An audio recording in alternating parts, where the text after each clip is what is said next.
muchas personas tienen la impresión de que el project manager solamente está para gestionar tareas. Hace poco conversaba con una amiga de lo que pasamos los project managers a la hora de gestionar el equipo, lo que es crear la confianza, mantener el liderazgo del equipo. Y ella me dice, mira que nunca había pensado en el project manager de esa manera. Y por eso decidí hablar de esto, porque la realidad es que hay muchos proyectos que se estancan no por las tareas y no por los procesos, sino por las personas. De hecho, el recurso, yo digo que más complicado de gerenciar, liderar, siempre es el recurso humano. Y entonces mi amiga me preguntó, bueno, pero háblame de un momento específico en el que tú pensaste, mira, este proyecto va a explotar mal, pero no porque el plan está mal, ni porque la ejecución está mal, sino por las personas. Y por supuesto, tengo muchísimos ejemplos, pero te voy a hablar de una experiencia. Yo entré en este proyecto donde yo sentía que la comunicación era confusa. O sea, los stakeholders o los interesados principales del proyecto se comunicaban y hablaban de una cosa y tenían una expectativa de que se les iba a entregar un producto. Pero cuando hablábamos nosotros acá, el equipo de trabajo con nuestros líderes, ellos nos decían una cosa diferente.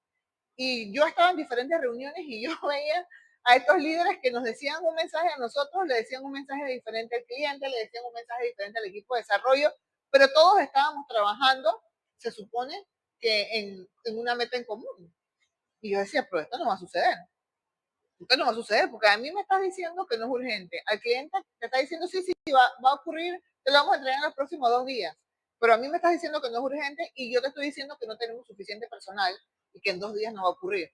Y tú me dices, sí, te entiendo, pero el cliente, bueno, es así y él está exigiendo, pero vamos a hablar con el cliente. Pero cuando hablas con el cliente no le decías eso, le decías que sí íbamos a entregar. Y eso creaba una pelea y un conflicto interno entre el equipo de trabajo del cliente y nuestro equipo de trabajo porque arriba los líderes hablaban otra cosa. O sea, era bien complejo, era bien complicado. Al final yo como project manager lo que me tocó fue hacer un plan de comunicaciones y yo siempre digo que a los project managers nos toca dar las malas noticias, ¿no? Porque en ese plan de comunicaciones a mí me tocaba dar la noticia de que mira, el tiempo de entrega no es el que estamos esperando, o sea, el proyecto está atrasado, el proyecto está atrasado y esto no se va a entregar en 14 días, esto se va a entregar en un mes.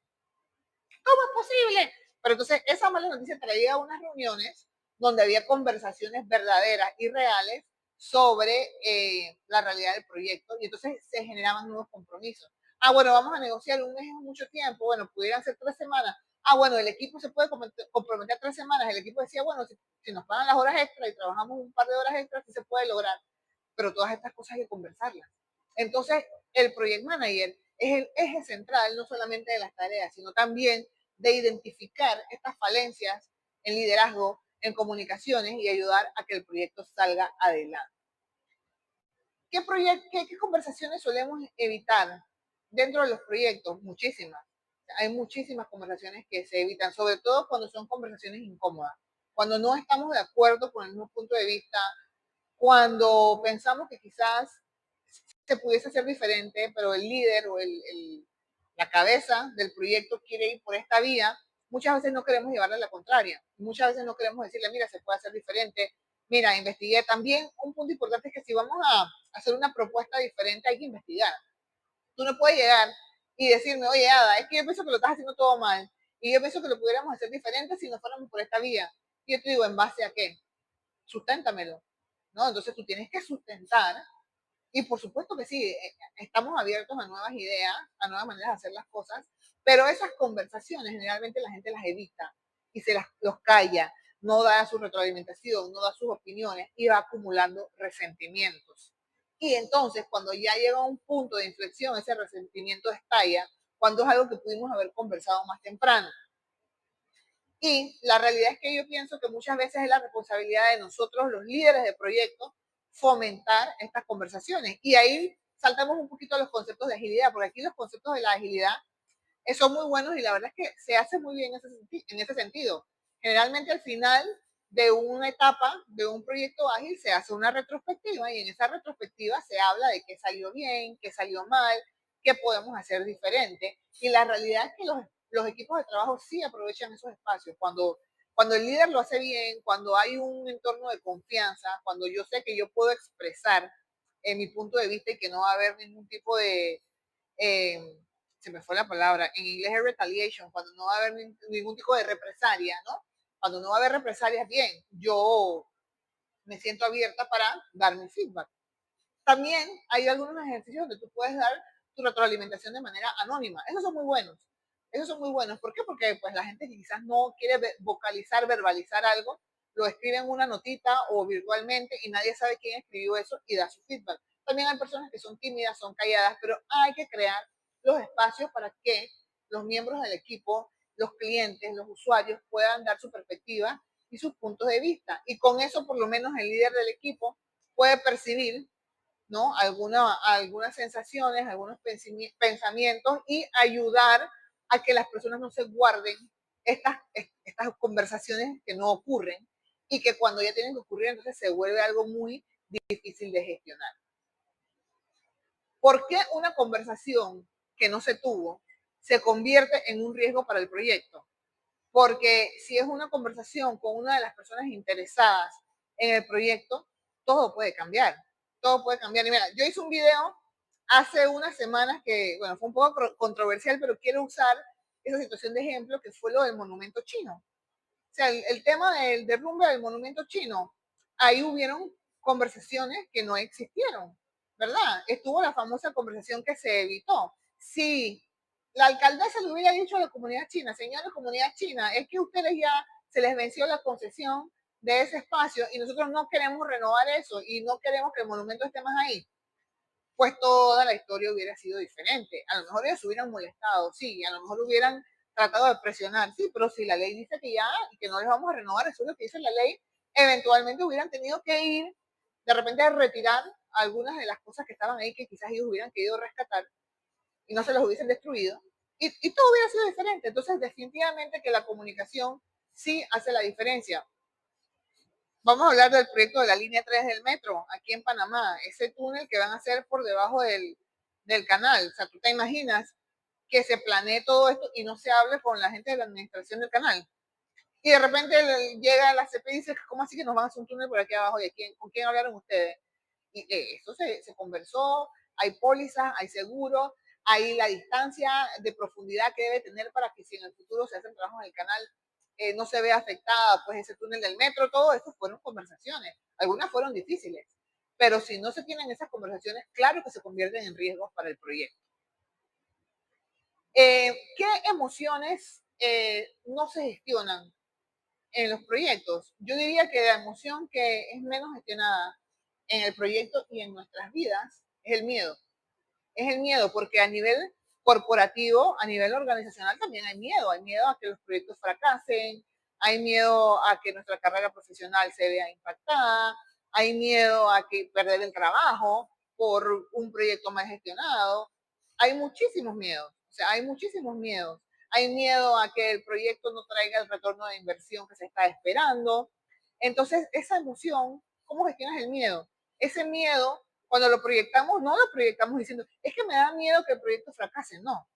Salimos con un escudo y una espada a defender el proyecto con otros argumentos.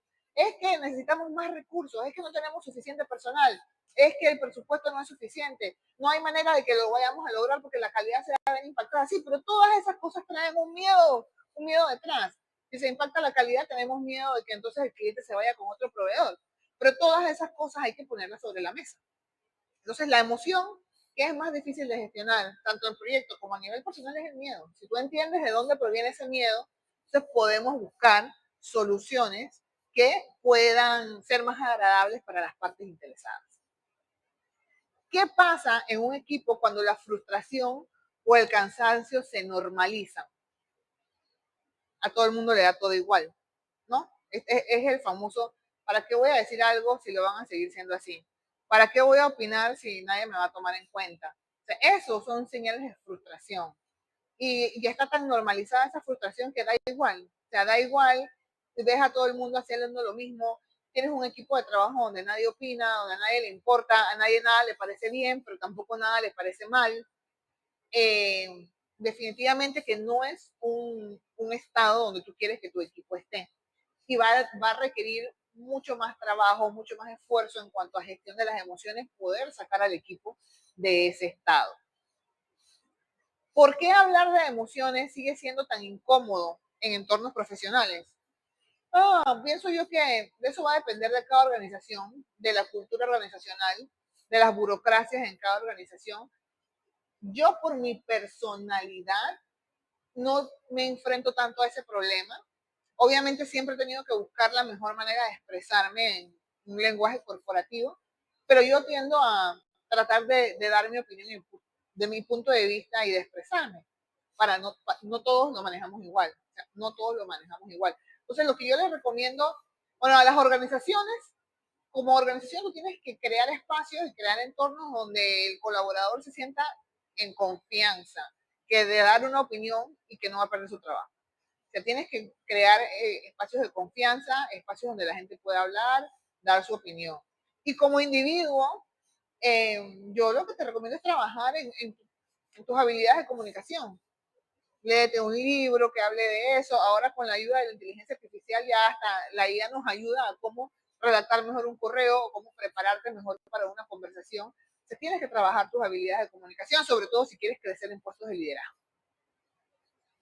¿Qué tipos de silencio has visto que se acumulan en los equipos?